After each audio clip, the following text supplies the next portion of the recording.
యూని directional current అంటాము. ఇది only ఇది ఆరిజినల్ ఇద్దరు పాజిటివ్ డైరెక్షన్లో కానీ లేకపోతే నెగిటివ్ డైరెక్షన్లో కానీ కాన్స్టెంట్గా ఉంటుందని చెప్తాం. ఇట్ డజంట్ ఆల్టర్ విత్ గ్రూప్లో పెట్టండి. It doesn't alter with time అనమాట. సో ఇదే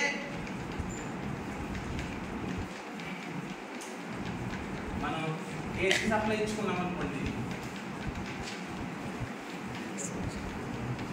ఇది ఒక రెసిస్టెన్సే, ఇందులో ఐ ఏసీ అనేది ఫ్లో అవుతుంది.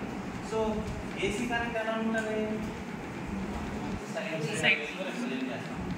So it will alter with time, ఇది ఆల్టర్ అవుతుంది. సో ఏదో ఒక డైరెక్షన్లోనే ఉంటుంది, ఏదో పాజిటివ్లో కానీ లేకపోతే mostly will represent the DC voltage positive ఉంది.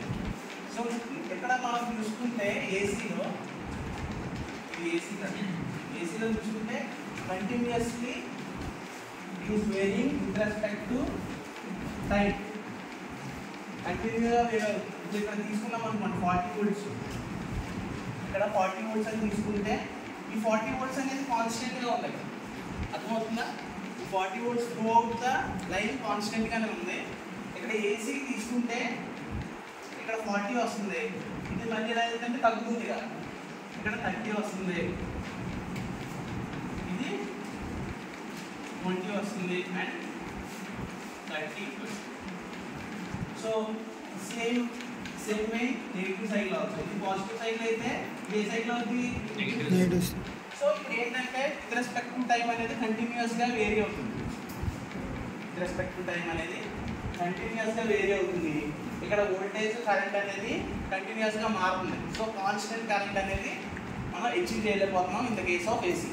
వేరే డీసీ ఇది కాన్స్టెంట్గానే ఉంది, ఆ వోల్టేజ్ లేకపోతే ఆ కరెంట్ అనేది కాన్స్టెంట్గా ఉందండి. So it is continuously vary, that is the main difference.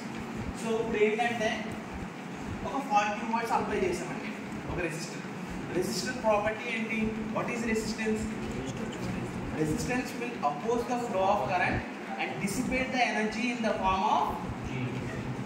Form of heat రూపంలో ఆ ఎనర్జీని డిసిపేట్ చేస్తుంది. It will oppose the flow of current and dissipate the energy in the form of heat. So ఇప్పుడు ఇక్కడ R1 అనేది H1 హీట్ని dissipate చేసుకున్నాం. So అది ఒక 100 డిగ్రీ సెంటీగ్రేడ్ కింద కన్సిడర్ చేస్తే ఇక్కడ ఏసీలో అదే 40 వోల్ట్స్కి 100 డిగ్రీ సెంటీగ్రేడ్ వస్తుందా?